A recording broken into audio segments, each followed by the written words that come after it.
del panel que nosotros queríamos, después de hablar como el contexto un poco dominicano en medio de la pandemia y cómo las organizaciones sociales han podido articularse y dar respuesta, queríamos hablar un poco a nivel regional de, bueno, esa situación que han presentado las compañeras y el compañero, en cierta medida no es exclusiva de República Dominicana. Porque sabemos como que la llegada de la pandemia lo que ha hecho es develar ciertas situaciones de una larga experiencia de privatización y ausencia de políticas de Estado para garantizar derechos universales. Y eso, eso se ha dado a lo ancho y a lo largo y ancho de la región. Entonces, definitivamente don Praza decía que hablaba, en su resumen final hablaba de, bueno, hay una sobresaturación del sistema, hay cierre de centros de atención en los primeros meses de la crisis, se ha agravado todo el tema de cuidados por lo que implica la virtualidad y el quédate en casa, es decir, el confinamiento social. Y eso definitivamente nos tiene que obligar a repensar la construcción y el funcionamiento de nuestros sistemas de salud y seguridad social. Sobre todo porque en estos momentos esos sistemas no están garantizando calidad de vida a la gente. Y el rol que deben tener o el funcionamiento de esos sistemas son necesarios para eso. Si no hay garantía de calidad de vida de la gente, tenemos, bueno, las situaciones en que conocemos. Entonces, bueno, lo que pensamos con este segundo panel fue como pensar el futuro, mirar hacia adelante. Es decir, ya sabemos cuál es la situación, qué ha pasado un poco, sabemos como cuál ha sido el contexto en nuestra región en el marco de la crisis. Pero bueno, ¿cómo hilvanamos acciones colectivas hacia ese futuro? ¿Cómo salimos de este momento? Y cómo reconstruimos y transformamos nuestros sistemas de salud y cuidados en la región. Entonces, bueno, por eso queríamos como armar esta conversación y que se llama Reconstruir la Esperanza, porque ya sabemos que era una situación crítica, ahora tenemos que ver cómo nos quedamos en la catarsis de esto es lo que está pasando, cómo salimos de aquí. Y para eso queremos agradecer y ahora voy a presentar a quienes van a guiar esta conversación. Nos acompaña Natalia Agenta, que es doctora en Sociología por la Facultad de Ciencias Sociales de la Universidad de la República en Uruguay. Es investigadora del Departamento de Sociología de la Facultad y co-coordinadora del Grupo de Trabajo de Cuidados y Géneros de Claxo. Natalia se ha dedicado a investigar sobre el vínculo entre género y cuidados, las desigualdades de género en el trabajo remunerado y la articulación de cuidados y las migraciones femeninas. Que en este momento de la pandemia el tema de cuidado es el tema, es decir, que ha sido un tema sumamente ignorado por muchos de nuestros estados en ciertos momentos. En República Dominicana todavía, bueno, mañana vamos a hablar un poco de eso, pero yo me atrevo a decir desde ahora que no tenemos un sistema de cuidado que dé respuesta como a las necesidades que hay en el país. Y en la pandemia, durante todos estos meses de confinamiento, ha sido sumamente evidente. Así que primero agradecer a Natalia por acompañarnos. Este panel también nos acompañará el profesor e investigador Oscar Feo. Oscar es investigador del Instituto de Altos Estudios de Salud Arnoldo Gabaldón de Venezuela. Es profesor honorario de la Universidad de Carabobo. Es ex investigador del Organismo Andino de la Salud y es integrante del Instituto Suramericano de la Salud. Aparte, es investigador y miembro del GT de Salud Internacional de Claxo. Don Oscar, muchísimas gracias por acompañarnos. Y la tercera persona que nos acompañará es Gonzalo Basile, que es epidemiólogo y cientista social, es director e investigador del Programa de Salud Internacional de Claxo aquí en República Dominicana, y coordina el GT de Salud Internacional y Soberanía Sanitaria de Claxo. Muchísimas gracias a los tres por esta conversación. Hemos pensado más o menos en 15 minutos, 10 minutos. Vamos a hablar en 10 minutos, en plan de 10 minutos, para dar tiempo a preguntas y comentarios. El orden en que hemos acordado que van las presentaciones un poco es primero el profe Oscar, luego Natalia y por último Gonzalo. Así que yo les voy a ir pasando las palabras. Don Oscar, ya usted puede empezar y muchísimas gracias por acompañarnos. Bueno, buenas tardes, saludos para todas y todos. Realmente me sorprenden con lo de 10 minutos. Yo había pensado en 20, pero buscaré cómo recortar un poco lo que tengo preparado para 20 minutos. Permítanme de una vez compartir la pantalla. Está inhabilitada la función.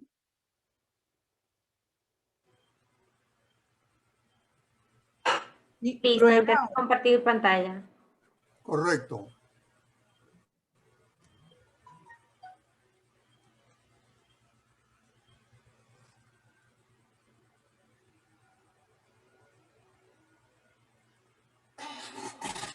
Bueno,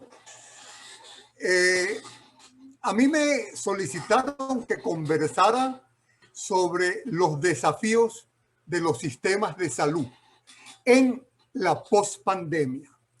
Yo he preparado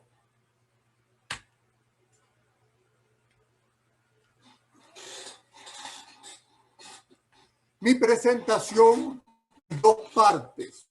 Primero voy a hacer un breve comentario sobre la pandemia y la pospandemia.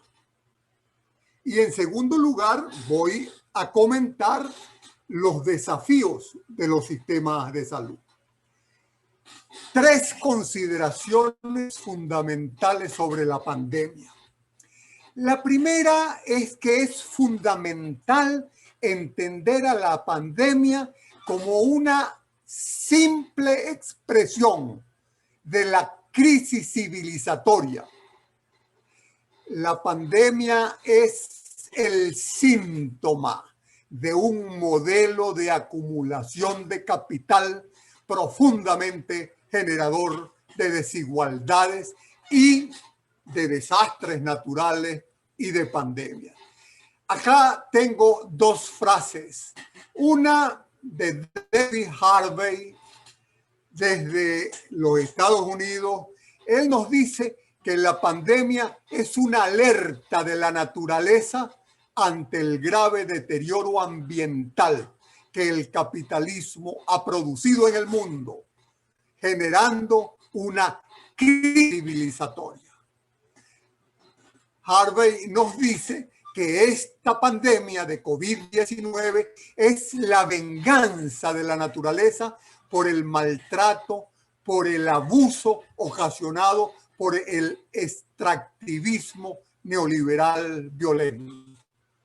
Desde Sudamérica, desde Brasil, Leonardo Boff nos hace un planteamiento que coincide con el de Harvey. Boff nos plantea que la transmisión zoonótica de esta pandemia y de las anteriores y de las que vienen se debe al contacto creciente entre patógenos animales y seres humanos generados por un modelo de acumulación, el extractivismo que convierte a la naturaleza en mercancía.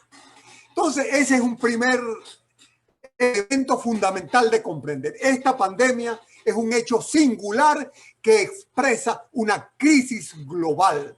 Y podemos tener vacuna dentro de 3 meses, puede desaparecer la pandemia en 1 año, pero va a continuar o continúa este modelo de acumulación de capital y de generación de desigualdades. Vendrán nuevas pandemias peores, vendrán desastres naturales cada vez peores. Por lo tanto, es una primera consideración. La pandemia es solo un síntoma de una gran enfermedad que padece la sociedad en la que vivimos.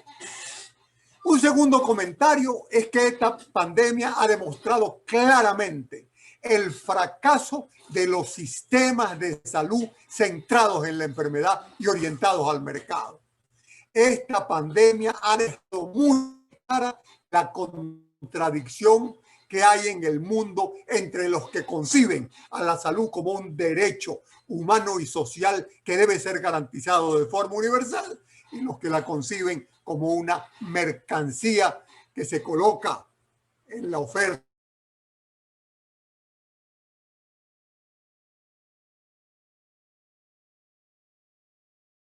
Hablar de la pospandemia, es que la pospandemia no puede ser el regreso a lo anterior, a lo viejo. No puede ser el regreso a una normalidad hiperconsumista. No puede ser el regreso a un mundo que consume 100 millones de barriles de petróleo diarios. No puede ser el regreso a lo que hacíamos antes, porque ese modelo definitivamente ha colocado al planeta, a la vida sobre el planeta, en un serio peligro. Por lo tanto, el planteamiento central es que es urgente y necesario pensar y construir un nuevo modelo civilizatorio, un mundo diferente, un mundo donde no sea la mercancía, sino la solidaridad, donde no sea destruir y deteriorar a la naturaleza para extraer de ellas materiales para colocarlos en el mercado, sino un mundo en el que vivamos en armonía con esa naturaleza y en donde no veamos a la salud como una mercancía para lucrar, sino que veamos a la salud como parte fundamental de la vida. Entonces entro al tema central, desafíos de los sistemas de salud. El primer desafío que yo planteo es confrontar las reformas dirigidas a colocar la salud en el mercado. Tenemos 20 años de experiencia. Aquí está la experiencia chilena. Fíjense la experiencia chilena. Fíjense, esto es una consigna, un lema del Ministerio de Salud de Chile. Más enfermedades. O sea, ¿cómo vamos a querer más enfermedades? Por supuesto, ellos lo ven desde la perspectiva del auge, que es su plan de prestaciones garantizadas. Entonces, mientras más enfermedades tenga ese plan, más cobertura hay. Ese fue la primera gran reforma neoliberal. Aquí está Colombia, el plan obligatorio de salud, el POS. Pero fíjense, ellos mismos lo dicen, ese es un régimen para los pobres. Acá está el de México, el Seguro Popular de Salud, que este gobierno de AMLO lo primero que hizo derogarlo. Pero fíjense, afíliate al Seguro Popular. Uno de ustedes lo decía, el que no se afilia, el que no demuestra que es pobre, no tiene derecho. Aquí está el ejemplo de Perú, el Seguro Integral de Salud. En cada país tiene su nombre. Seguro Popular, Auge, POS, Seguro Integral. La OPS llama ahora la cobertura universal de salud. Y bueno, por supuesto, no puede quedar la República Dominicana atrás con su SENASA, y ustedes mismos en la mesa anterior han señalado las dificultades que hay para acceder a los beneficios de ese SENASA. Entonces, el primer desafío es confrontar las reformas dirigidas a colocar la salud en el mercado. Pero cuidado, las reformas privatizadoras neoliberales han venido evolucionando. Y esto que está en la pantalla fue su primer enunciado. Así lo dijeron hace 30 años, en los 80, 90, en este libro que es del 93. En este libro se dice que la salud es una responsabilidad individual que pertenece al ámbito de lo privado y que debe resolverse en el marco de la relación entre el individuo, su familia y la iniciativa privada. Por lo tanto, vea la salud como un bien de mercado y que el Estado solo debe garantizar asistencia mínima que fracasan en satisfacer sus necesidades básicas, que son los pobres. Aquí está el Banco Mundial, doing business, haciendo negocio. Ven a la salud como un espacio de acumulación de capital. Pero cuidado, esa propuesta ha cambiado. Ahora se camufla.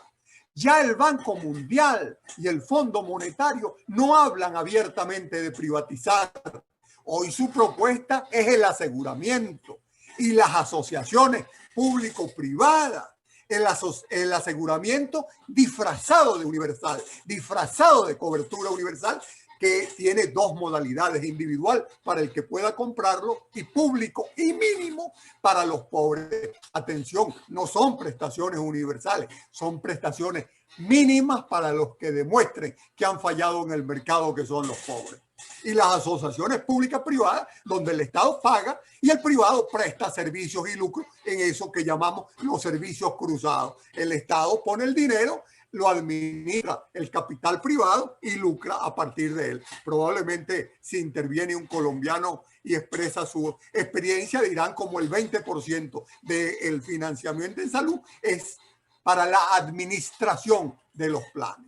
Entonces, esa salud pública neoliberal construyó un conjunto de categorías. Ese pensamiento neoliberal infiltró todo el terreno de la salud. Aquí está Frank. El objetivo es colocar la salud en el mercado. Y su planteamiento teórico conceptual es el pluralismo estructurado. Y sus estrategias iniciales, lo que hablaban hace 20 años, era la separación de funciones y la focalización y los paquetes básicos. Pero hoy cambió el discurso. Hoy nos hablan no solo de separación de funciones, sino de asociaciones público-privadas, como ya decíamos, y de aseguramiento y cobertura universal. Pero hay una gran disputa por el discurso.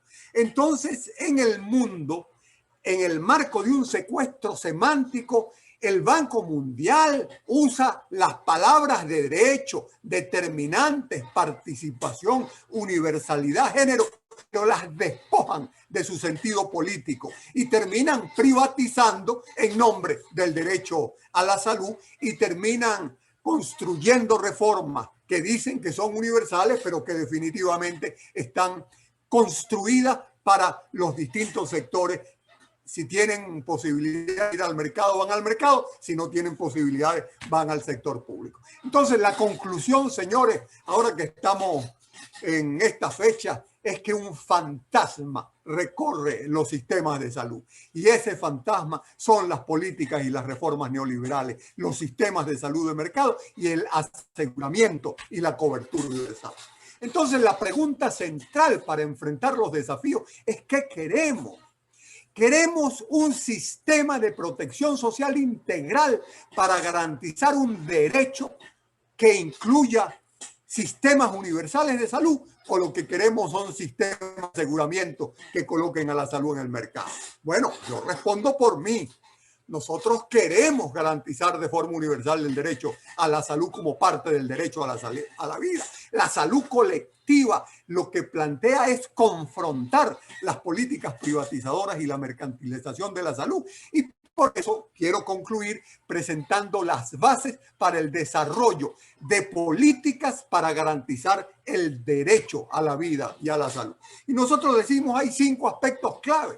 Primero, entender a la salud como parte de sistemas de protección social integral. No podemos ver a la salud aislada. No puede haber políticas de salud al margen de las políticas sociales públicas de alimentación, de vivienda, de educación, porque son las que determinan la salud. Por lo tanto, la salud debe ser parte de un sistema integral de protección social. El segundo concepto es universal. No pueden ser un sistema que tiene prestaciones para unos y prestaciones para otros. No, el universalismo plantea que no debe haber distingos de ningún tipo. En tercer lugar, carácter público y gratuito, no pagos ni copagos y financiamiento vía indirecto. Y el cuarto componente es la integralidad de la atención, un viraje de un modelo centrado en la enfermedad y hospitalocéntrico a un modelo centrado en el cuidado integral de la salud con amplia participación ciudadana. ¿Qué requiere una transformación de este tipo? Bueno, lo primero que requiere es incorporar la perspectiva del pensamiento crítico en salud, un pensamiento que debe ser emancipador, decolonial, constructor de soberanía sanitaria. Tenemos que pasar de una salud pública centrada en la enfermedad, funcional al mercado y al capital, a una salud colectiva centrada en la vida.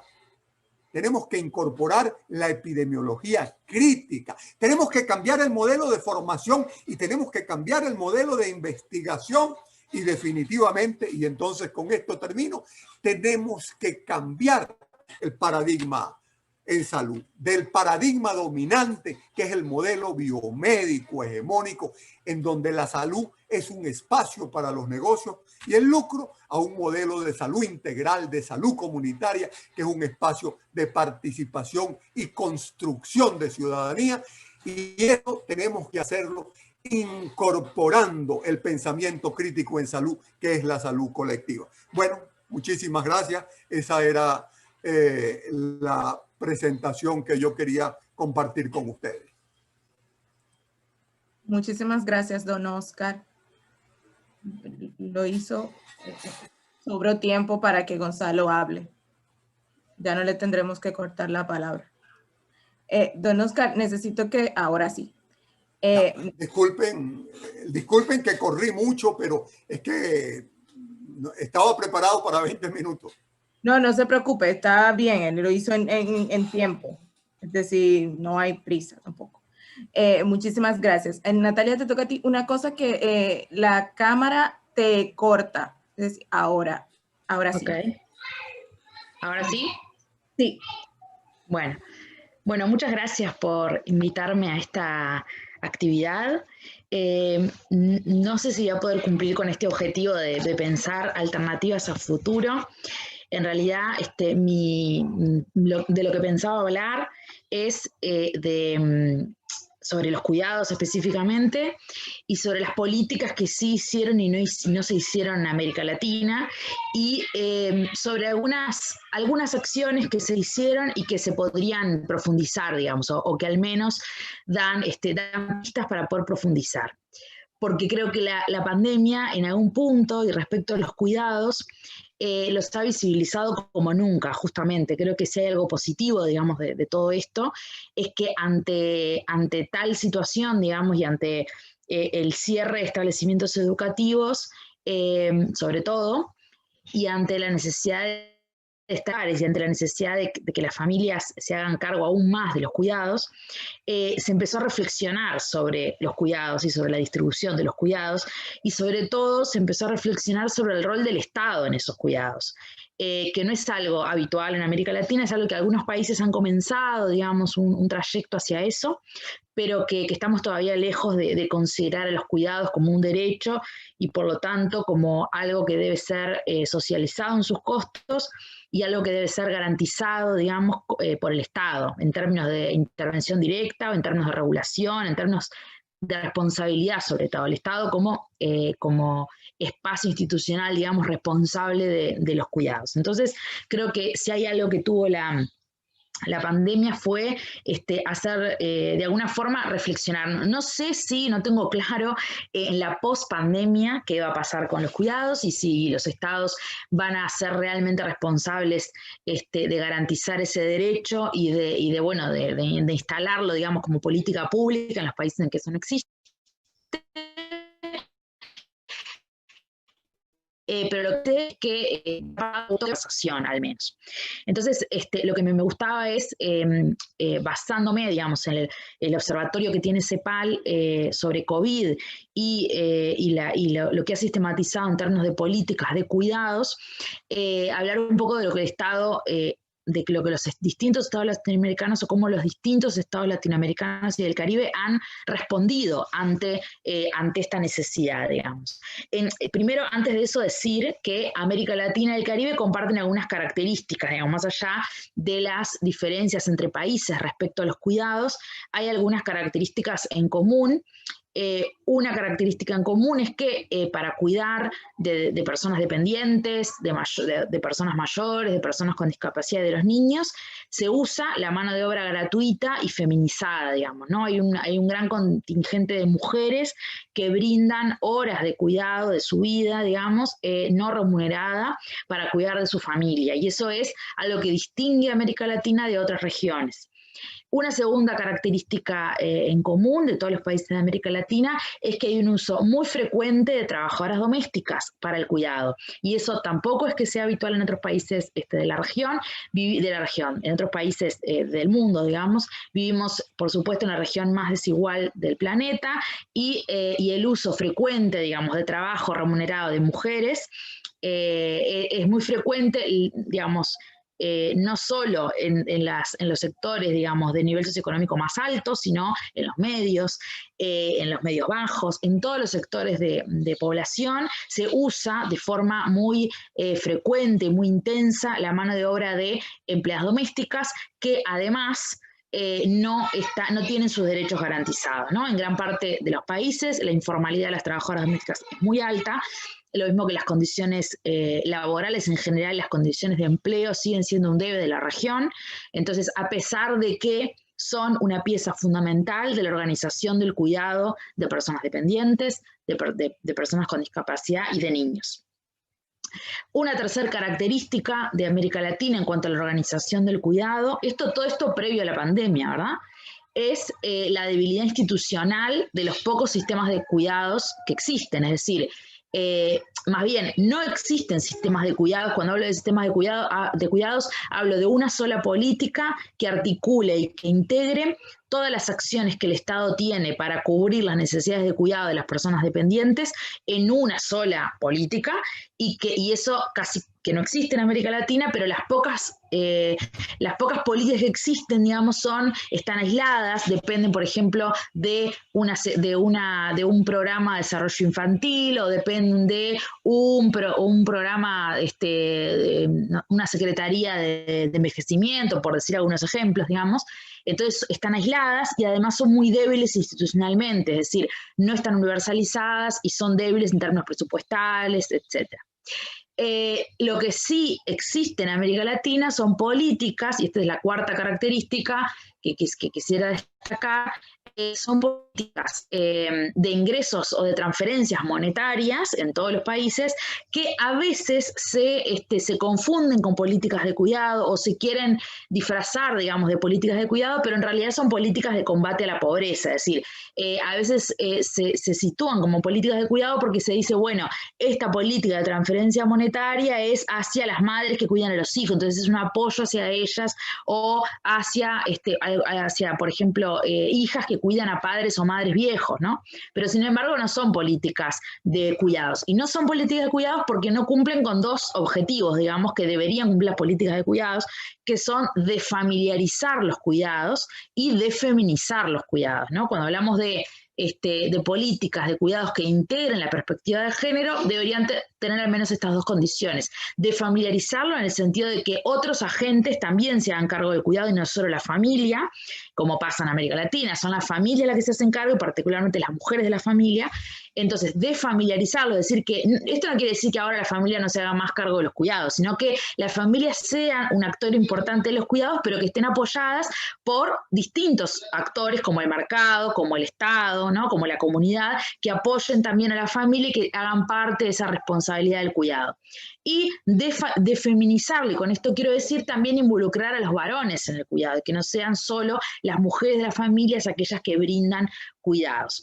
Entonces, las políticas, digamos, las pocas políticas que existen, que parecen cuidados pero no lo son políticas más bien de combate a la pobreza, que hacen una transferencia económica, pero que en definitiva ni logran de feminizar ni logran de familiarizar el cuidado, o sea que no las podemos identificar como política de cuidado. Por lo tanto, y además, otra característica, diría una quinta o sexta, es que lo que ha pasado, digamos, en los sistemas, cuando se han generado algunas políticas de cuidados específicamente que buscan de familiarizar y de feminizar, o sea, logran un poco ese objetivo, pero focalizan también en población vulnerable. Entonces, tampoco, digamos, estarían cumpliendo con esta idea, digamos, de identificar el cuidado como un derecho, que identificar el cuidado como un derecho es que por lo tanto, significa que la política debería ser universal, así como estábamos hablando recién del derecho a la salud y la universalidad necesaria del derecho a la salud. Si hablamos del derecho al cuidado, debería debería ser también un derecho universal. Por lo tanto, las políticas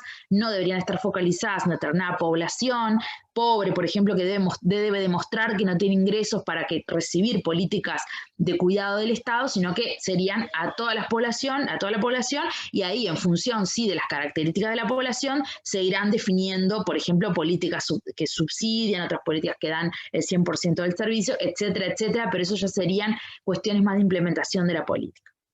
Ante este panorama, digamos, de Latinoamérica y de la organización del cuidado en Latinoamérica, vino la pandemia y la mayoría de los países, cada país, digamos, de Latinoamérica y del Caribe, optó por, digamos, hay diversidad, heterogeneidad en las respuestas políticas que se tuvo a la pandemia en los distintos ámbitos, ¿no? No solo, digamos, en el cuidado, saliéndome del cuidado, en los distintos ámbitos se tuvo diferentes reacciones y se hicieron diferentes políticas. En el caso del cuidado específicamente, que es lo que me interesa abordar en esta presentación, también hubo heterogeneidad. La mayoría, en términos de género, digamos, y las políticas dirigidas a paliar ciertas desigualdades de género, diría que las políticas más generales que se hicieron o más frecuentes tienen que ver con políticas dirigidas a combatir la violencia de género, ¿no? Porque se percibió que la pandemia y sobre todo el estado de confinamiento podía aumentar los casos de violencia. Entonces, hacia ahí fueron casi todas las políticas de género que se implementaron. Y en términos de cuidados, se implementaron muy poquitas políticas. Mirando estos datos que nos ofrece la CEPAL, haciendo un monitoreo de distintos, digamos, políticas del Estado, hay 5 tipos de políticas que se aplicaron en la América Latina sobre cuidados. Unas dirigidas, un primer grupo, dirigidas a cuidadores no remunerados, por ejemplo, padres y madres, o hijos o familiares de personas con dependencia, o niños. Un segundo tipo de políticas dirigidas a los trabajadores remunerados de cuidado y a las trabajadoras domésticas. Un tercer tipo de políticas dirigidas a personas mayores con dependencia. Una cuarta tipo de políticas que es dirigidas a personas con discapacidad. Y un quinto tipo dirigido a generar campañas de promoción de la corresponsabilidad. De los 30 y pico países de América Latina y el Caribe, solo 12 países tomaron medidas en cuidados, o sea, muy poquitos tomaron medidas en cuidados dentro del gran espectro, digamos, de políticas de género. Solo 12 hicieron acciones que tenían que ver con el cuidado, a pesar de que el panorama, digamos, previo a la pandemia ya era muy débil en términos de cuidados, y con la pandemia probablemente esas desigualdades de género se acrecentaron. Entonces, hay como 2 medidas que fueron las más frecuentes de los países, que fueron aplicadas en 8 de cada 12 países. O sea, la mayoría de los países aplicaron 2 tipos de medidas. Una que es generar medidas hacia los cuidadores no remunerados, ¿no? Que estas fueron en general, por ejemplo, excepciones a la circulación, cuando tenían parientes con dependencia, familiares con dependencia o niños, o sea, excepciones a la circulación.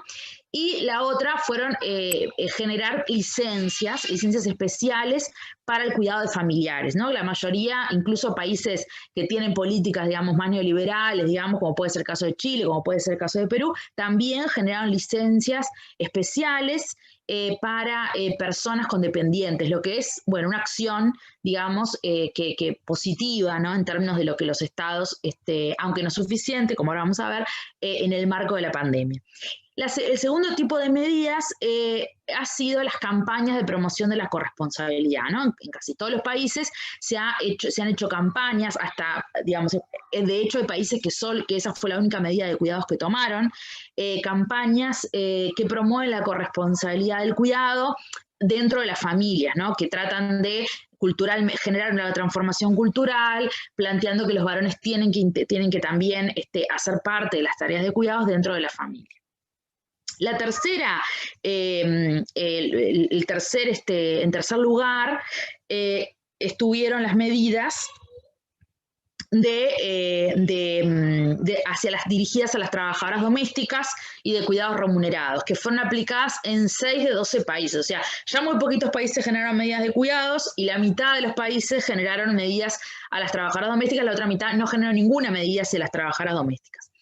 En el caso de las otras tipos de medidas, como les mencioné, dirigidas a las personas mayores o a las personas con discapacidad, solamente en muy pocos países se tomaron medidas, en 3 países se tomaron medidas dirigidas a personas mayores y solo un país desarrolló una medida adicional para personas con discapacidad, que lo que hizo fue aumentar los recursos de programas dirigidos a personas con discapacidad.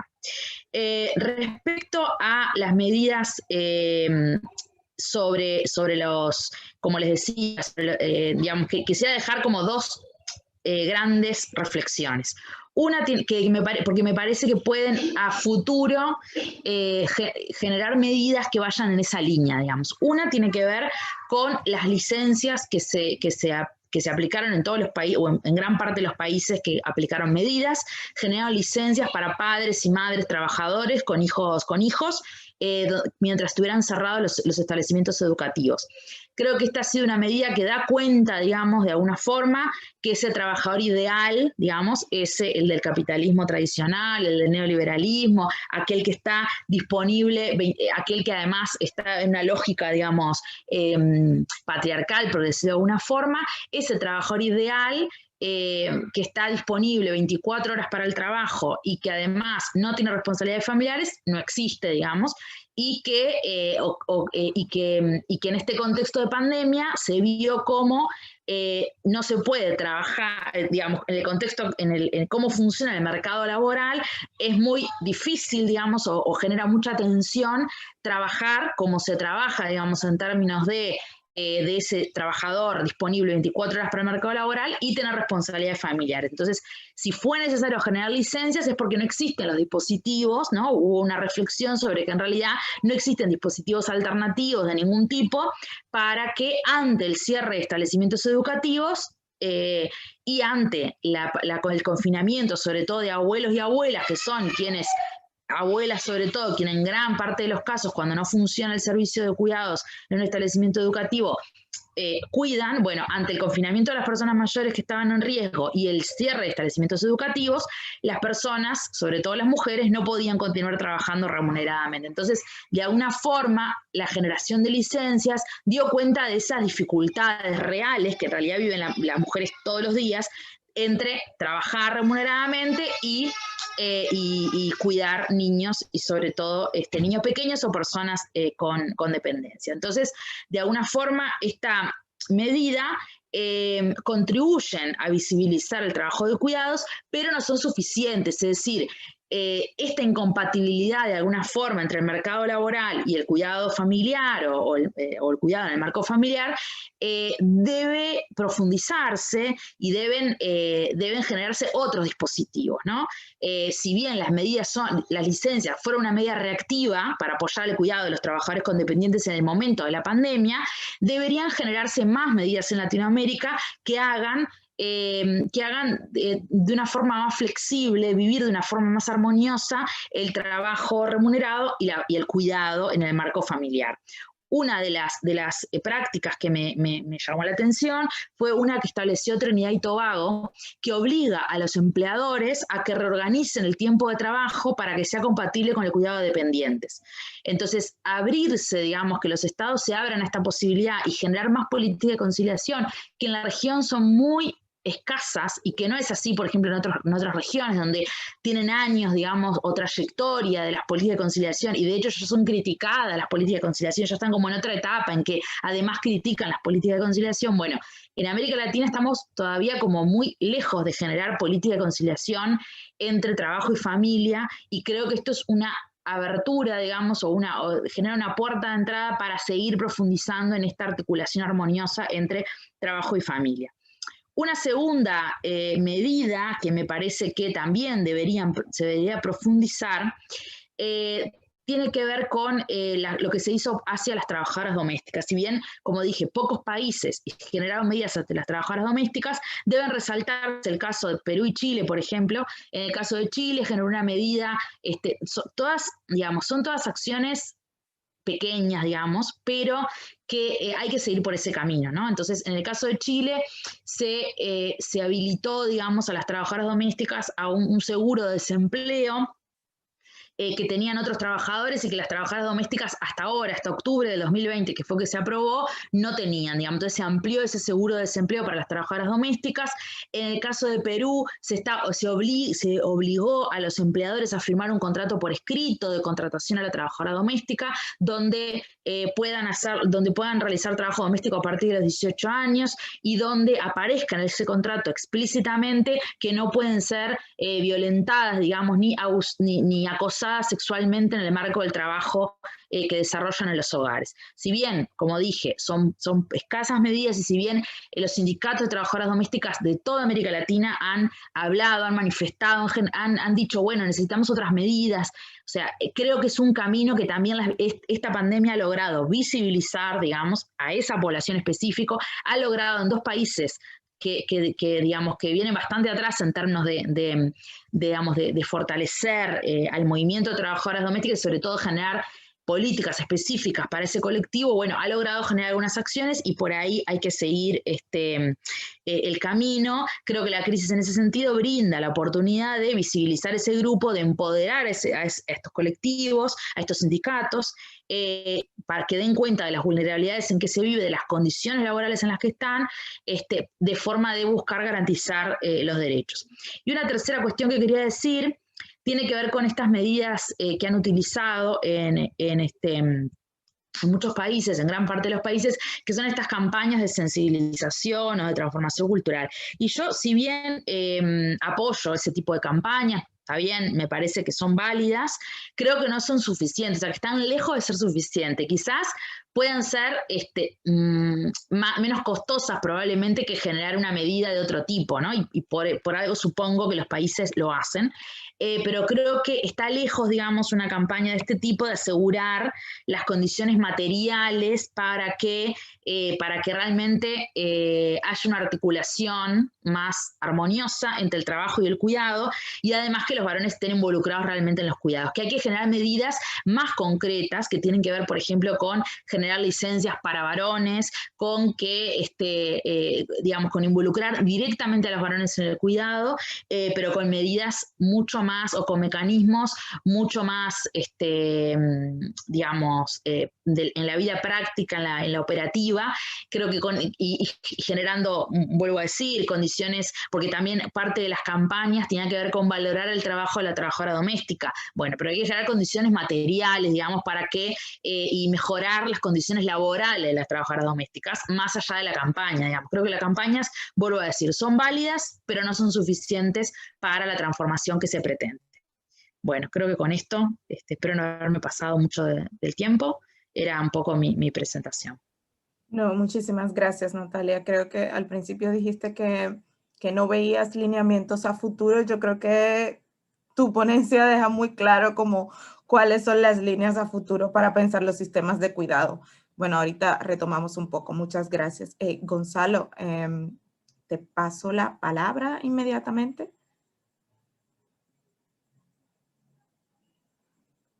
Gonzalo. Sí, no escuché, se me estaba cortando. ¿Qué decías? No, que te paso la palabra. Ah, bueno, vale.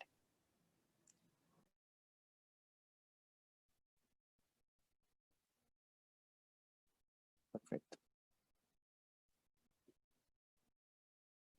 Bueno, buenas tardes. ¿Me escuchan bien ahí? Buenas tardes a todos y todas.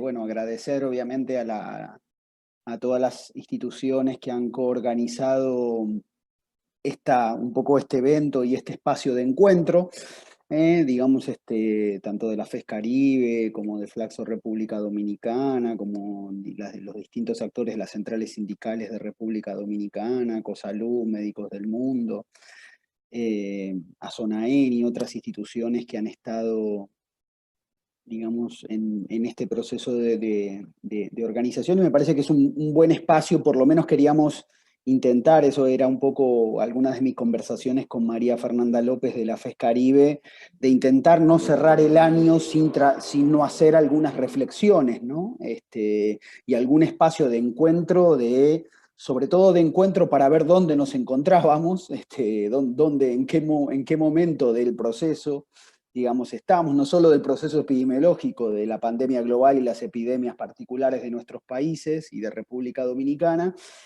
sino también, como siempre, para pensar un poco el hacer, lo que estamos haciendo, y pensar también, digamos, nuestras agendas, nuestros lenguajes, nuestras dinámicas. Así que, en primer lugar, me tomo este minuto y medio para agradecer y también para un poco reivindicar este espacio de encuentro en República Dominicana. Básicamente yo voy a tratar de, digamos, de trabajar no tanto sobre algunos comentarios sobre lo que ya Oscar hizo, sino centrarme más que nada en a ver por dónde pudiéramos tratar o intentar reconstruir esa esperanza, ¿no? En los sistemas de salud y en los sistemas, más ampliadamente, sistemas de protecciones sociales y cuidados, ¿no? O sea, pero donde los sistemas de salud son uno de esos grandes espacios, digamos, de construcción.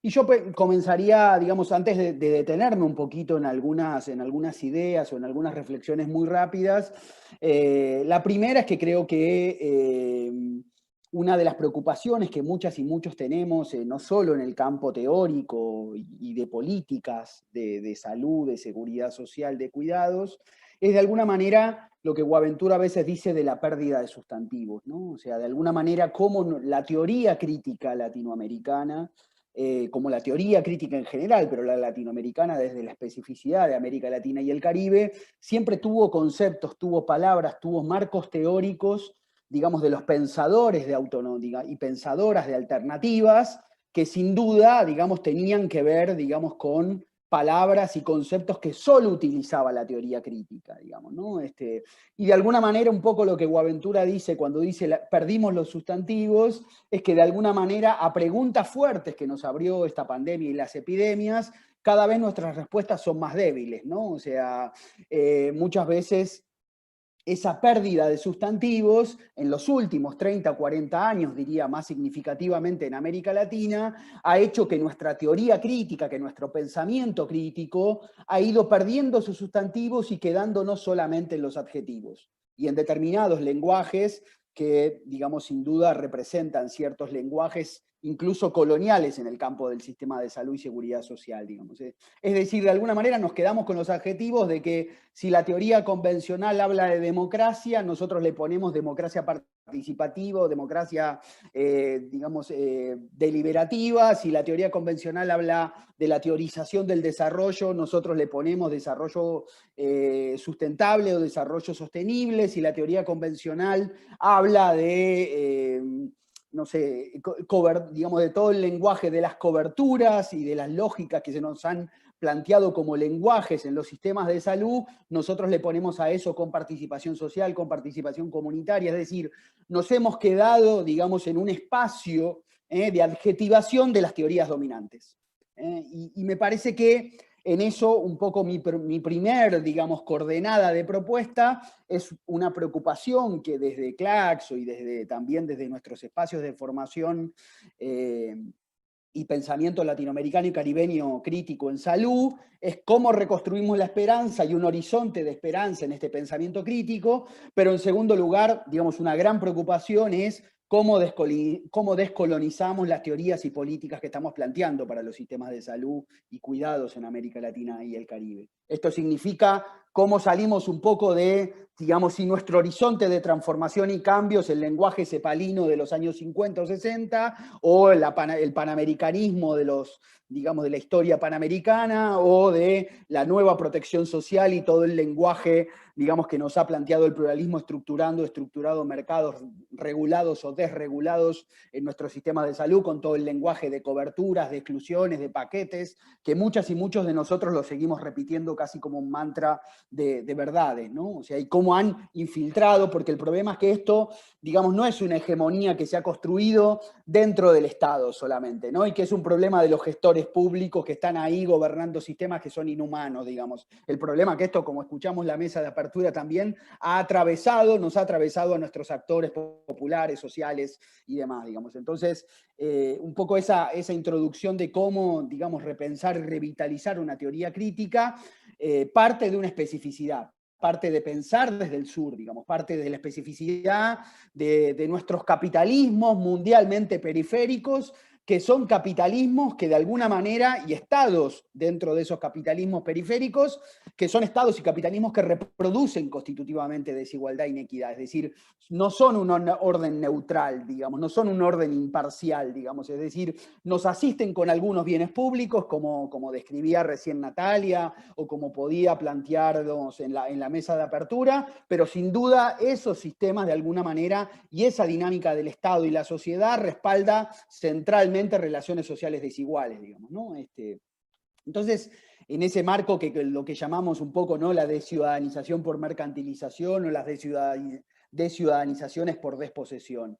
Entonces, un poco sabemos qué nos han planteado en el acumulado de los últimos 40 años, qué nos han planteado sobre los sistemas de salud y sobre el Estado, es decir, los acumulados de arreglos institucionales y organizacionales, de todo el lenguaje de la reforma y los reformismos que nos han planteado los organismos internacionales, los actores económico-financieros, lo que yo denomino el complejo político-liberal, donde hay, digamos, un rol muy importante de las organizaciones no gubernamentales, es decir, las ONGN, digamos, tanto del norte como del sur, y también el financiamiento de la cooperación internacional, es decir, digamos, cómo salir de ese horizonte, y yo diría, cómo construir un nuevo horizonte, un poco desde pretender o de tratar de hacer un ejercicio sobre los sistemas de salud en América Latina y el Caribe, de cómo, de alguna manera, salirnos de tesis, ¿no? Salirnos de tesis que hemos repetido, digamos, y digamos, de alguna manera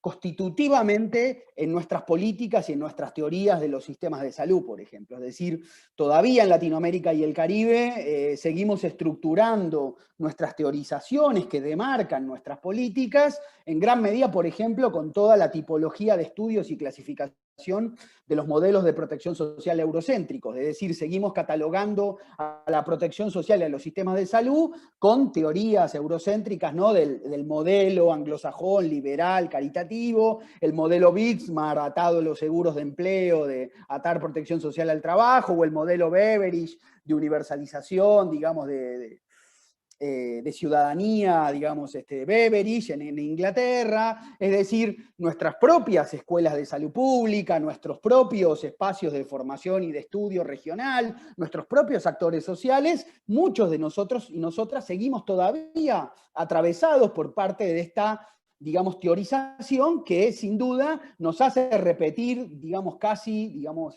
como a veces decimos, como papagayos, parte de estos modelos y tipologías que fueron creadas para problemas que tenía el capitalismo del norte global, para problemas que tenía el capitalismo central en sus dinámicas de acumulación, y que claramente las hemos asumido como modelos teóricos y como modelos de políticas, digamos, para categorizar nuestros propios procesos en la región latinoamericana y caribeña.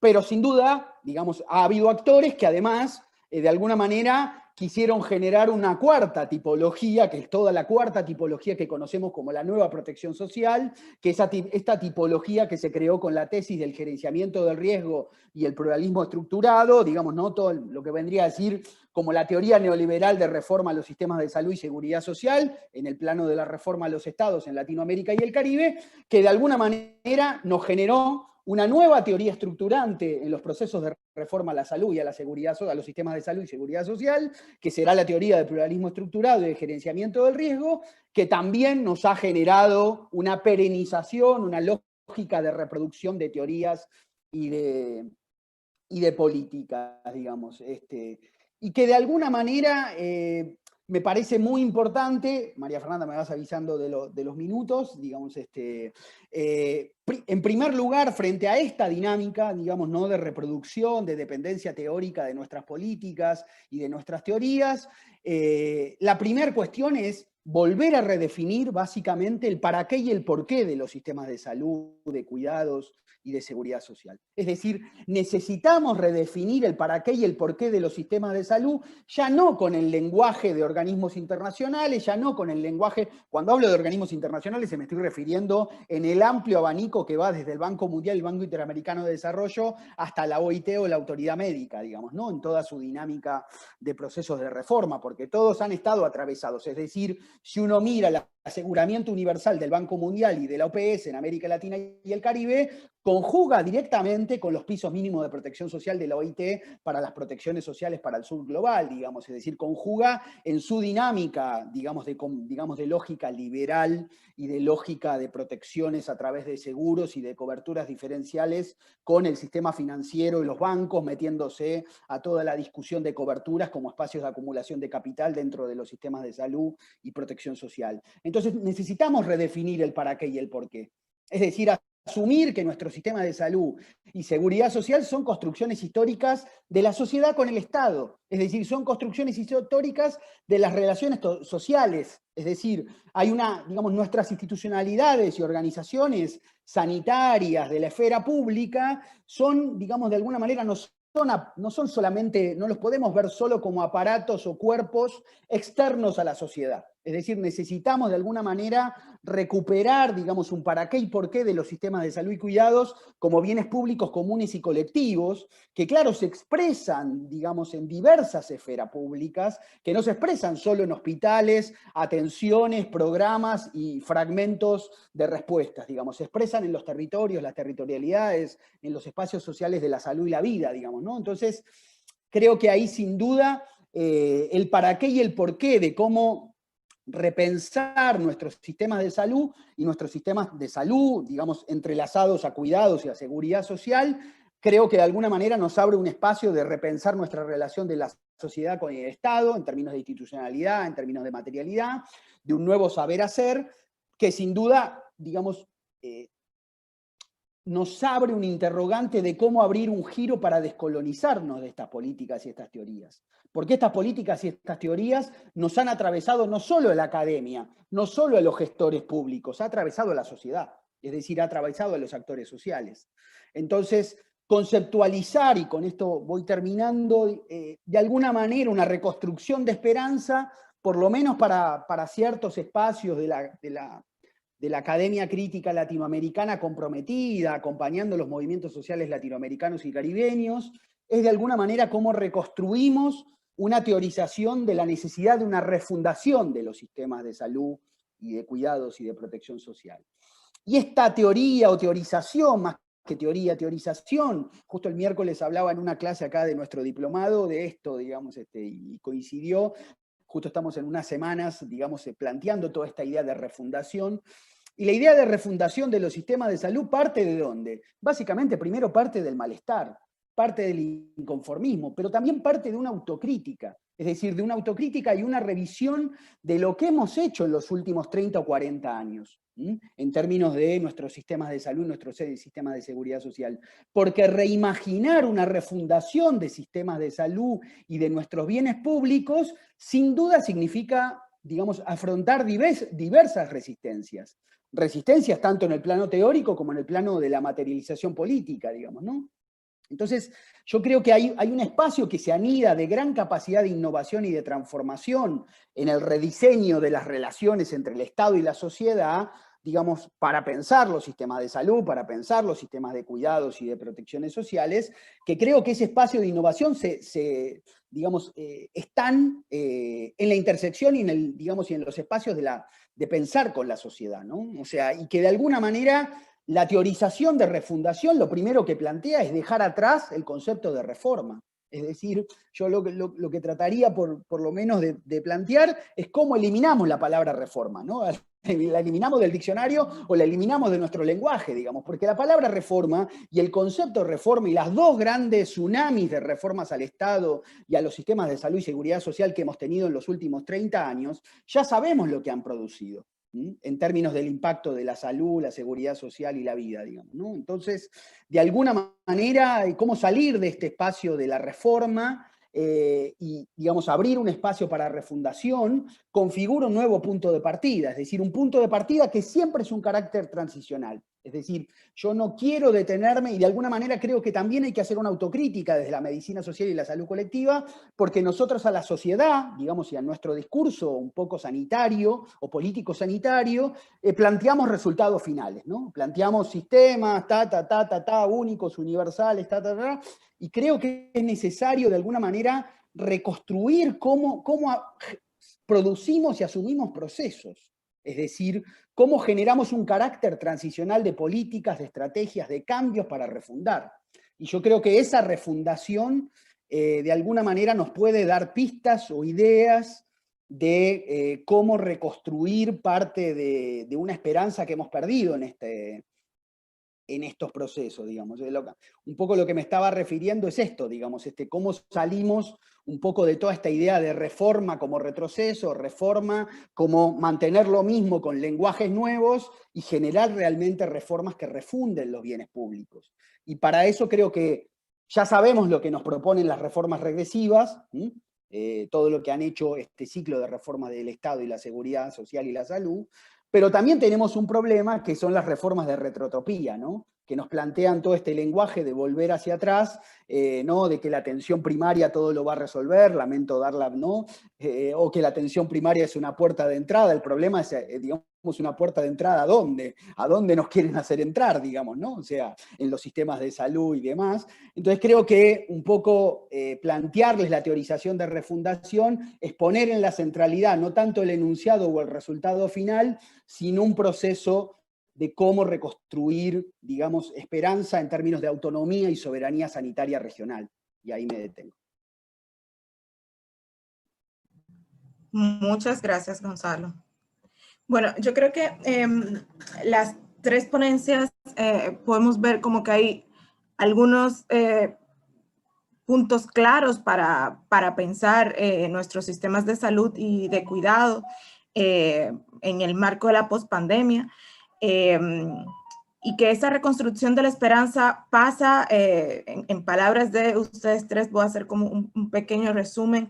Primero, descolonizar las políticas y los sistemas que estamos implementando, pensándolas y construyéndolas desde un marco conceptual crítico que parta de nuestra realidad como región, sobre todo poniendo sobre la mesa y pensando, redefiniendo y rediscutiendo el por qué y el para qué de los sistemas que queremos implementar, a quiénes van a beneficiar, y pasando en segundo lugar a confrontar esas reformas que hay que, Gonzalo también llamaba a replantearse eso de reformas, sino refundar, pero sobre todo en las lógicas actuales, confrontar esas reformas que están dirigidas a colocar el sistema, la salud como un bien de mercado, entendiendo que es necesario la colectivización de la salud y no entregársela al mercado, que es lo que estamos viviendo en toda la región ahora. Y por último, pero no menos importante, porque Natalia dijo que si algo ha tenido de bueno la pandemia es que ha visibilizado la crisis de los cuidados, ha puesto los cuidados al menos en el imaginario de nuestros estados, que antes no estaba, es decir, venía una fuerte discusión por parte del movimiento de mujeres sobre todo, y por una parte importante del movimiento de salud colectiva, pero nuestros estados estaban de espaldas a esa realidad, y la pandemia ha venido a visibilizar eso, que implica garantizar la institucionalización y la articulación de las políticas de cuidado. Hablando de universalidad, de desfamiliarización y de desfeminización. Porque definitivamente lo que tenemos, Natalia hace una posición sumamente clara que en el caso dominicano es como sumamente evidente que no existen políticas de cuidado, sino algunas políticas asistenciales dirigidas a enfrentar la pobreza, sobre todo con transferencias monetarias condicionadas. Y que pensar que tenemos 4 políticas de ese tipo implican una política de cuidado. Entonces, que definitivamente que reconstruir la esperanza pasa por no pensar que tener 4 políticas implica una política de cuidado, que hay que profundizar y concretizar las medidas que concilien trabajo remunerado y cuidado familiar, pero que esa concretización pasa por la vinculación de los hombres al cuidado, porque si no, caeríamos como en lo mismo que estamos ahora. Yo creo que desde mi punto de vista, como que esos 3 elementos en sentido general marca como el desafío para plantearnos sistemas de salud, seguridad social y cuidado que se entrelacen sobre todo.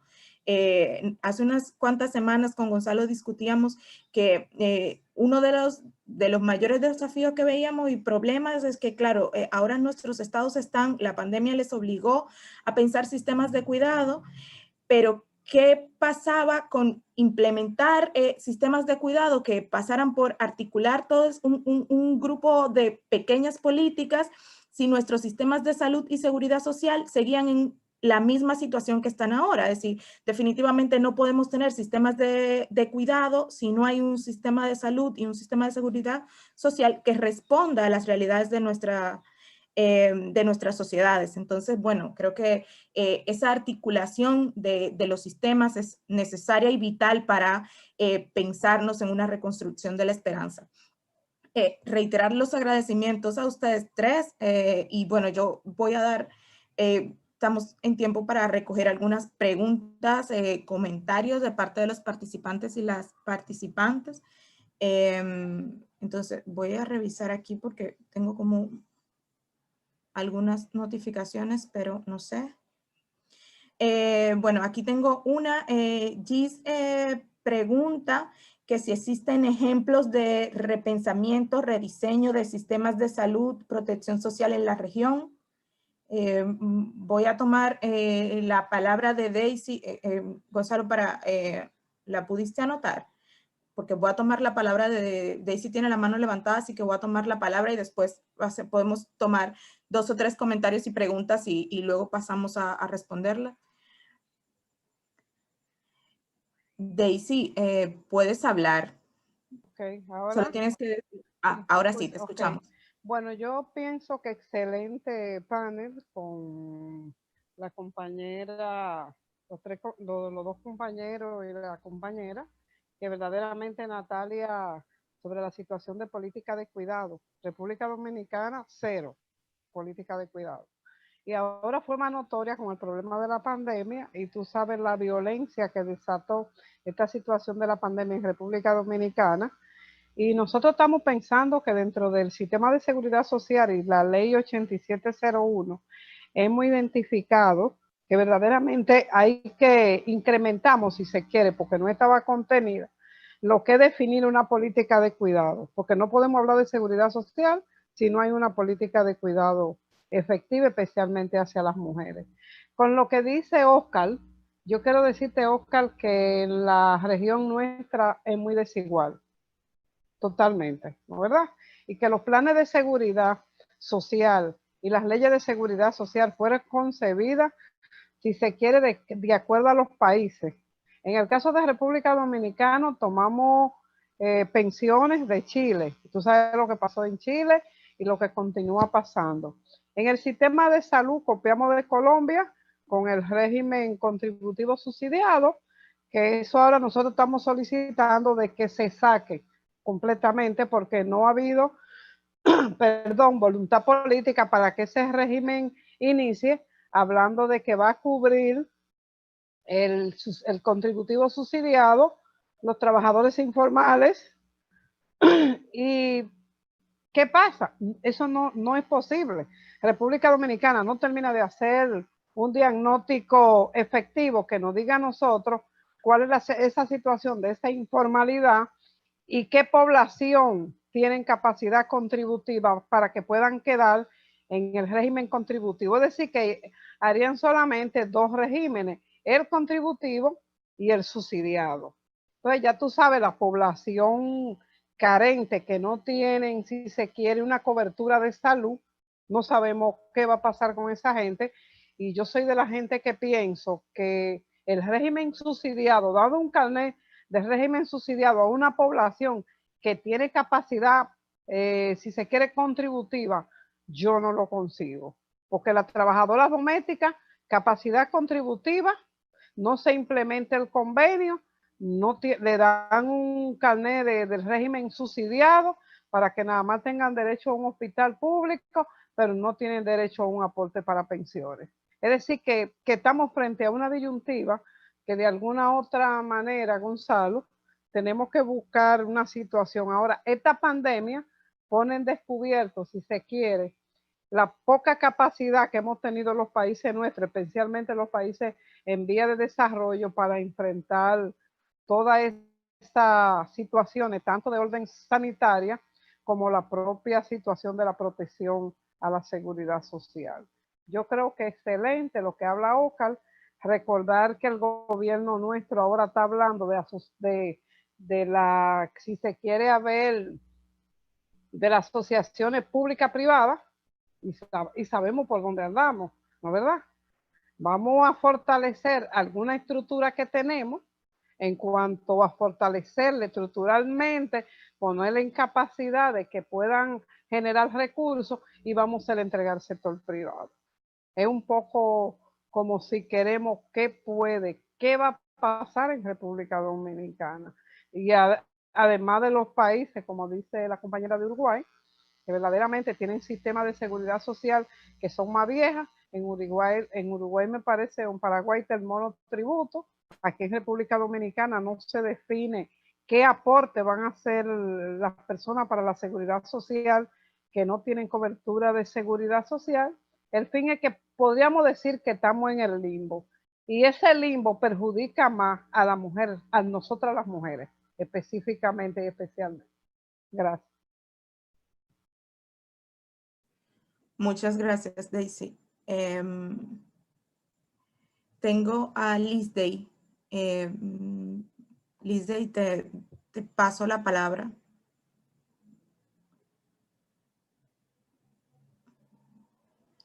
Puedes habilitar tu micrófono para que puedas hablar.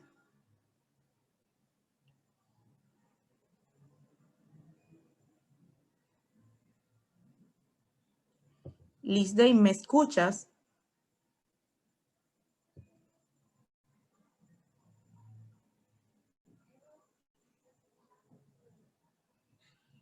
Puedes hablar, bueno, si quieres.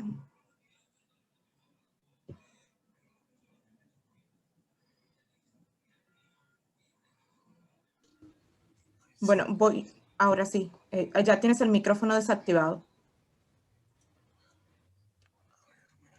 ¿Ahí me escuchan? Sí, ahora sí. Ahí me escuchan. Muy buenas tardes, no, buenas noches ya. Desde aquí, desde Colombia, a todos y todas. Mi nombre es Liz Day, yo hago parte también de la CLAPSO, Consejo Latinoamericano de Ciencias Sociales. Y desde Colombia, pues también se ha trabajado el tema de los cuidados como parte de lo que ha dejado ahorita la pospandemia. Digamos, las dos conferencias que tuvimos ahorita con las dos profes, con el profe, que me olvidó el último profe que fue de República Dominicana, que se me olvidó, y la otra profesora que habían sobre los casos, sobre las situaciones de los cuidados a causa de la pospandemia. Digamos, en el modelo colombiano ha generado y desde una entidad que trabajé, que se llama la Secretaría Distrital de la Mujer, que se estuvo evidenciando también casos al inicio de la pandemia y ahora al final también, ya pues ahora cerrando pues proceso y ciclo a causa de esta situación, es el tema de las violencias contra las mujeres en el marco de, digamos, en la situación de confinamiento, donde lo que más se comenzó a vernos en los demás países, pero aquí en Colombia sí,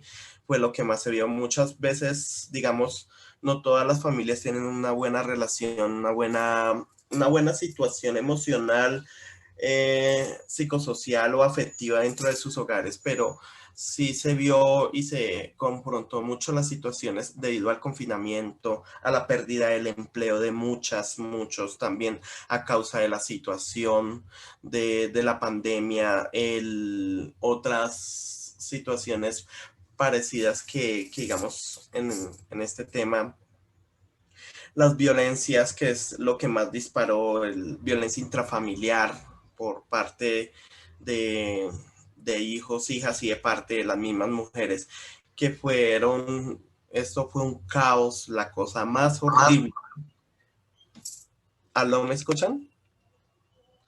Fue un caos, la cosa más terrible en el marco de de la situación del COVID, más con el confinamiento a la hora de estar, pues, estar encerrados en estos temas. Los retos, lo mismo las situaciones para las mujeres trans, que es en la población mía, mujeres que ejercen el trabajo sexual y pues que lastimosamente ellas pues dependen del trabajo en la calle, y que también fue una situación bastante trágica, y más cuando hay partes de algunos gobiernos que no prestan atención a este tipo de poblaciones, a las mujeres que ejercían trabajo sexual, que se les obligó a estar encerradas en sus casas, muchas sin un peso, sin nada. Antes se les estigmatizaba diciéndole y culpándolas que eso les pasa por no ahorrar, que eso no les pasa por tener siquiera un capital para que algún día que en su vida sostuvieran una emergencia como la que pasó en esta época, en este año, lo que tuvieron, que se vivieron mucho el tema de revictimización hacia ella, las mujeres trans y las mujeres que ejercen el trabajo sexual en ambas condiciones de desigualdad. El tema de ¿qué? El tema de las ayudas humanitarias, todo va muy correlacionado a lo que ustedes también vienen mencionando, los retos en el motivo de la salud colectiva, la seguridad social, los cuidados y todo también. Digamos un caso, no sé si allá se escuchó o alguna compañera que igualmente dentro de las clases de la clase una vez lo comenté, el caso de una trans que se llamaba Alejandra Monocuco, así le decíamos nosotras, una chica trans que era portadora de VIH, y debido a que ella era posible paciente que apareció positiva con COVID, vinieron, y cuando ella les dijo, llamaron a una línea de emergencia en materia de salud, porque aquí la salud en Colombia es cosa tétrica. Vinieron, le hicieron una valoración y todo, y ella dijo que era paciente portadora de VIH, conviviente con VIH, y las personas pues se supone que son profesionales en el área de atención prehospitalaria, las dejaron tiradas, se llenaron de estigma, pensaron que de pronto la iban a infectar, fuera de que eras paciente sospechoso COVID, también era portadora de VIH, y la dejaron ahí tendida, tras de que se demoraron al venir, la dejaron tendida, nunca la atendieron, y al pasar de las horas, pues ella murió por una inasistencia en materia de salud. Esas y muchas situaciones que igualmente de las que habían mencionado ahorita los compañeros y las compañeras, es lo que también se maneja aquí en Colombia, y que es, digamos, es como en unos países que sí, como en República Dominicana, que al menos siquiera ustedes tienen un avance, y que a pesar de todo, ser países del sur o de la costa caribe, son países que se denominan de muy, o sea, de, como lo dijera para no ser como tan, no, como no expresarme feo, los países que tienen no media calidad, sino igual como los otros países en desarrollo, y supuestamente Colombia, que está en aras de ser un país de desarrollo en tercermundista, que está en aras de avanzar a ser de los países de casi segundo o primer mundo, los sistemas de salud hacia personas trans y mujeres en ciertas condiciones, digamos, poblacionales vulnerables, como las que acabo de mencionar, todavía falta mucho más, falta mucho en un modelo de atención.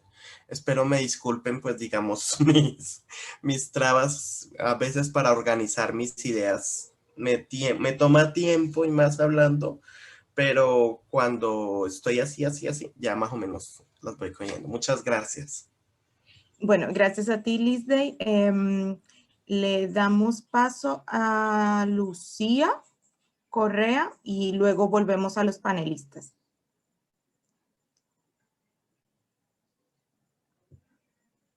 Lucía, ¿puedes habilitar tu micrófono, por favor?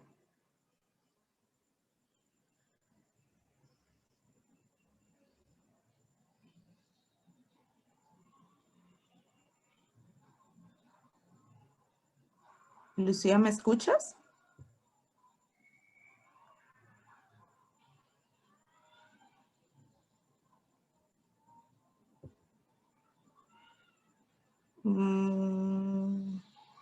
Bueno, creo que Lucía no me está escuchando.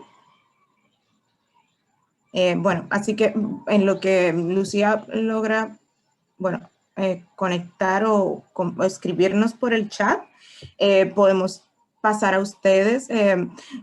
Había una pregunta concreta sobre si existen ejemplos de repensamiento, rediseño de los sistemas de salud, protección social en la región. Y bueno, y los otros son varios comentarios, así que no sé. Oscar, ¿quieres iniciar? No, que comience Gonzalo.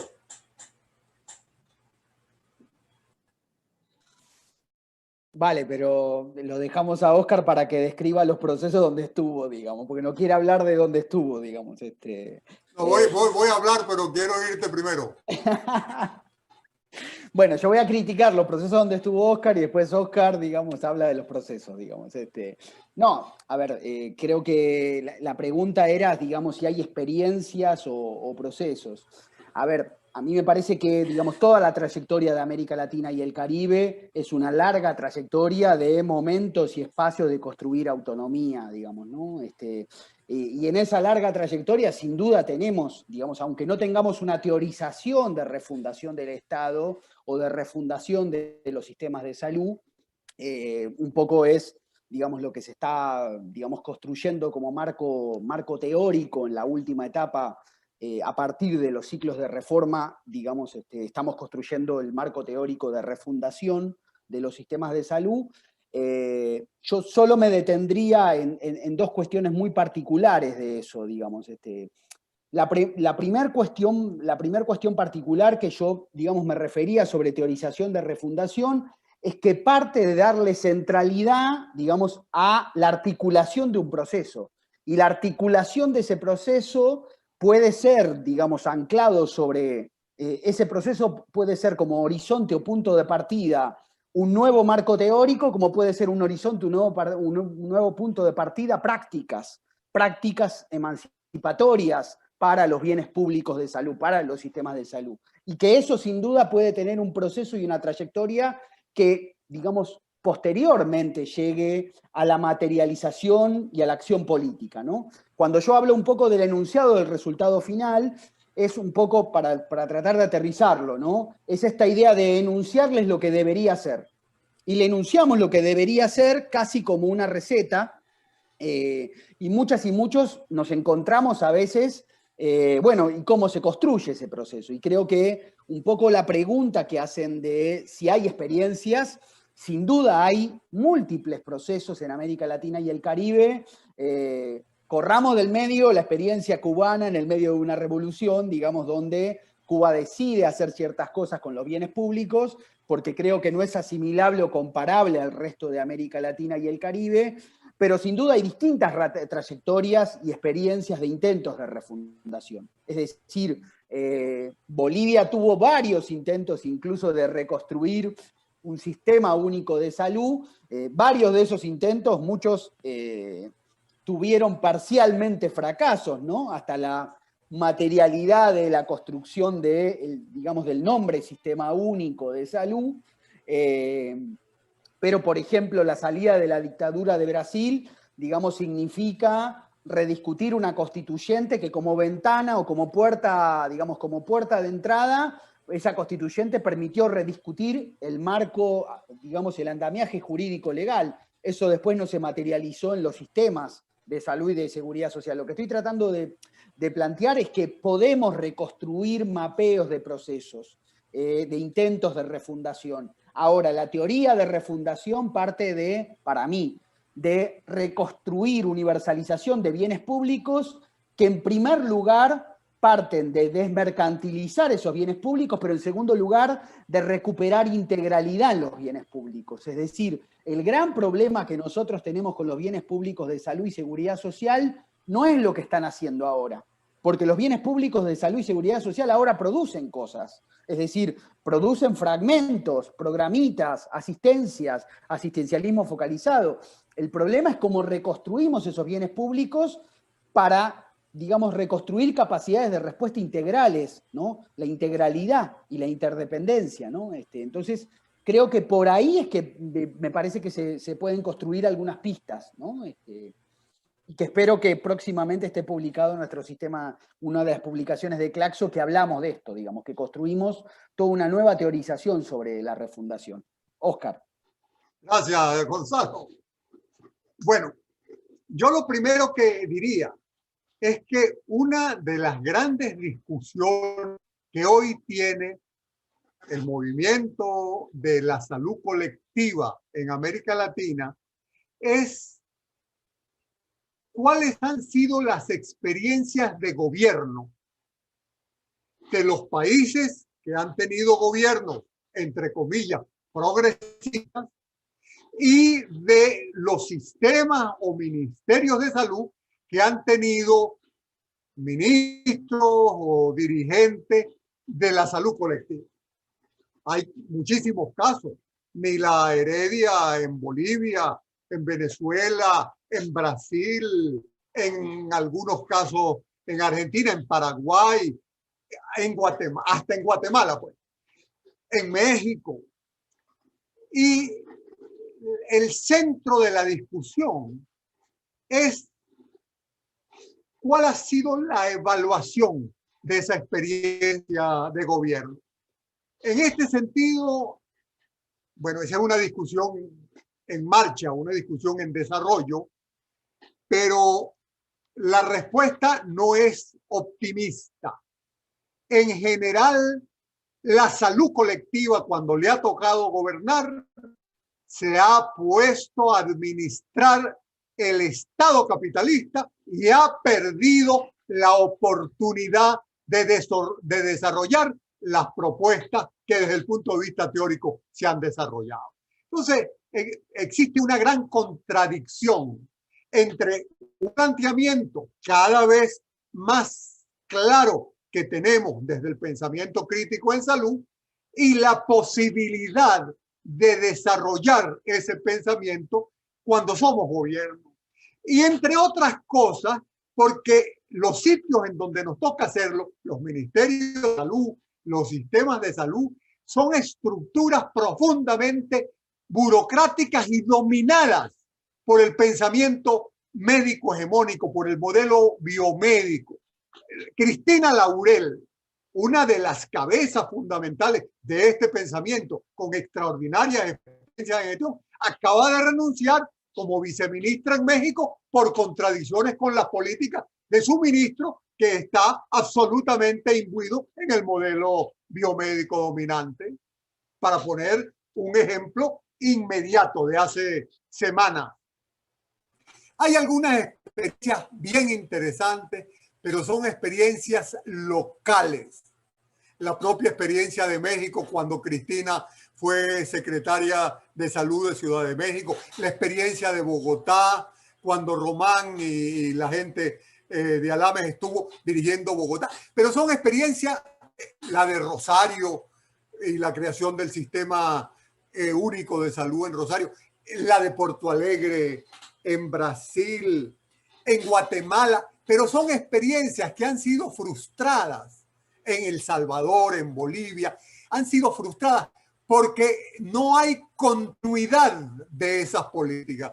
Tan 5 años en el gobierno se fueron, llegaron otros y destruyeron lo que se había empezado, lo que se había comenzado a hacer. Entonces, el problema central es que la hegemonía del pensamiento biomédico, hospitalocéntrico, centrado en la enfermedad y hoy centrado en el mercado, es tan grande que cuando nos toca hacer experiencia de gobierno, nos consumimos confrontando ese modelo.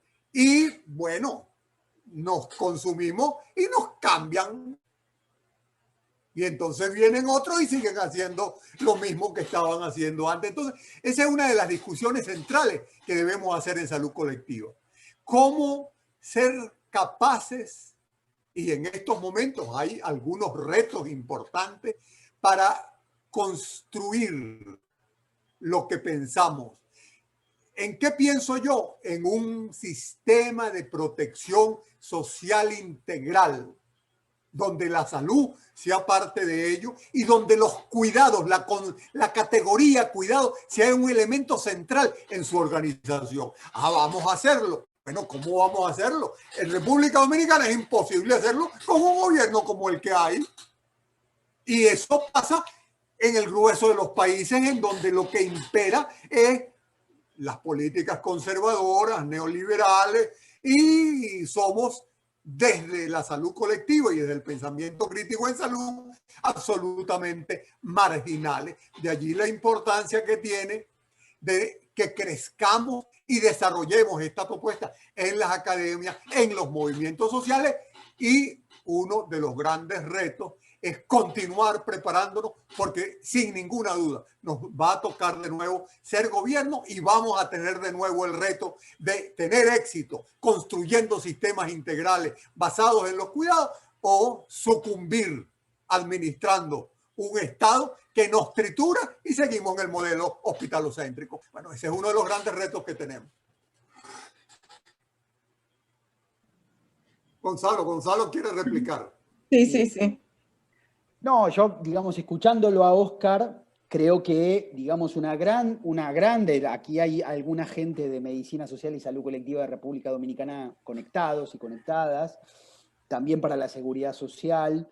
Yo creo que una de las grandes deudas que tienen nuestras generaciones, ¿no?, de pensadores y de experiencia, y sobre todo, digamos, en los espacios de gobierno, yo diría dos aportes muy rápidos, digamos. El primero es preguntar por qué fracasamos. Es decir, ¿por qué fracasamos, digamos, ¿no? O sea, porque creo que, de hecho, Óscar sabe que yo, digamos, hace unos años, hace 2 o 3 años, cuando habíamos teorizado toda la idea de posneoliberalismo, ¿no?, y que estábamos en un tránsito a abandonar el neoliberalismo, asumimos una autocrítica que habíamos, un poco decíamos, hicimos muy rápido esa teorización, porque no había un posneoliberalismo, era, digamos, algunos espacios contrahegemónicos dentro del neoliberalismo. Entonces, en ese espacio o en esa experiencia de por qué fracasamos, creo que hay, digamos, un ejercicio no solo de investigación, sino de construcción de acción política que no se ha realizado. Y que en muchos casos hay muchas de nuestras generaciones que les cuesta, digamos, ¿no?, abrir esa pregunta, ese interrogante, ¿no? O sea, el interrogante polisémico de, bueno, ¿qué significa la teoría de gobierno y qué significa el Estado en el siglo XXI, ¿no? O sea, de repensar el Estado. Lo segundo, digamos, yo diría complementario a lo que dijo Óscar, no contradiciendo a lo que dice Óscar en este caso, es que yo creo que, digamos, por lo menos desde la conceptualización que he estado, digamos, construyendo de refundación de los sistemas de salud, la refundación no empieza en las experiencias de Estado y de gobierno, empieza en la sociedad. Es decir, entonces, digamos, si nosotras y nosotros seguimos aspirando a que las experiencias, por ejemplo, de refundar los bienes públicos, están en una especie de estación de tren, donde vamos, cuando llegamos a gobierno, en el gobierno vamos a hacer todo lo que teníamos que hacer, el problema es que después nuestros equipos de gobierno llegan ahí, se encuentran con la máquina. Ustedes saben que el Estado es una máquina, digamos, ¿no?, donde es parte de la solución, pero también es parte del problema. Y el aparato burocrático del Estado es un gran aparato de captura también. Entonces, ahí me parece que es donde yo complementaría el comentario de Óscar, porque no creo que las refundaciones comiencen llegando al Estado y al gobierno. Las refundaciones comienzan en repensar, digamos, los horizontes. Es decir, por eso me refería al proceso. Es decir, porque me parece que en el proceso de nuevos marcos teóricos, de nuevas prácticas, etc. Ahora, si nuestro horizonte es de retrotopía, es decir, que queremos volver, no sé, a la atención primaria de alma ata, de no sé qué, o, digamos, nuestro horizonte es hacerle la reforma, bueno, básicamente ya sabemos más o menos lo que nos va a pasar cuando lleguemos a las experiencias de gobierno, ¿no? O sea, vamos a terminar administrando eso y explicándole a los que antes, digamos, a los que están afuera del aparato del Estado, que no se puede. ¿Y por qué no se puede? Entonces, yo en general, ¿por qué hago esto? No por no caerle a los gestores públicos o a los gestores de gobierno, sino por entender que en ese aparato, seguramente si muchas y muchos de nosotros llegáramos a ese aparato en estas condiciones, seguramente también haríamos más o menos algo parecido. O nos eyectaría el aparato en horas o semanas. Entonces, me parece que ahí hay que preguntar, porque es mucho más complejo, digamos, que enunciar resultados finales o enunciar teorías de gobierno, digamos, ¿no? O sea, me parece que ahí hay un interrogante de, creo que Segato lo decía en algún momento, miramos tanto al Estado que perdimos a la sociedad. Entonces, cuando yo hablo de la sociedad, estoy hablando de la academia, de las universidades, de los movimientos sociales, de los actores sociales, digamos. Entonces, me parece que ahí es donde tenemos que volver a refortalecer, digamos, una reflexión, pero no para reflexionar nada más, ¿no? O sea, claro, a algunos de nosotros que somos académicos nos interesa hacer eso, pero, digamos, porque gente que de los movimientos sociales o de los sindicatos, bueno, estos quieren hablar, reflexionar, escribir, publicar. No, obviamente que la reflexión es para la acción política, o para procesos, para las prácticas. Entonces yo ahí sí complementaría eso de Oscar en términos de que si esperamos las estaciones de 3 para ver en qué momento de nuevo nos vuelve a tocar el turno para gobernar, vamos a estar fritos, porque posiblemente nos vuelva a pasar algo parecido. Gracias, Gonzalo. Natalia, gracias por... Se te cayó la conexión y qué bueno que regresaste. Te paso la palabra por si tienes algún comentario casi final para ir cerrando. Sí, disculpen que se me cayó la conexión, entonces pude mirar muy poquito el debate. Pero bueno, creo que no había ninguna pregunta específica, sí había un comentario de una persona, y nada, me parece que sí, que es un tema, vuelvo a repetir, que me parece que es un tema que ha estado en el centro. Espero que como decían, sobre todo me parece que en términos de cuidado, lo que ha pasado es que en algunos países los estados son los que lo han puesto en el tapete, digamos, quienes han llegado al poder han logrado, digamos, colocarlo en la agenda gubernamental. Por ejemplo, el caso de Costa Rica, que es un caso capaz que más cercano para ustedes.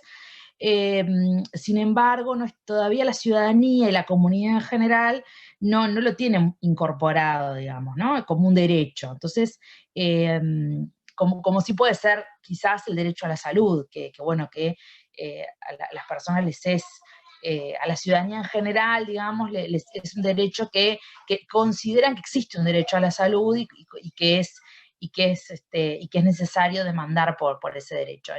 En el tema de cuidados, creo que hay mucho trabajo por hacer en la comunidad, digamos, en la sociedad civil, en la academia, para también en la interacción, digamos, ahí sí con la sociedad civil y con las organizaciones de la sociedad civil y con el movimiento feminista en particular, en incorporarlo como un derecho a ser demandado, digamos, ¿no? Como un derecho a ser, para que el Estado lo regule, y ahí el Estado sí es un actor central, digamos.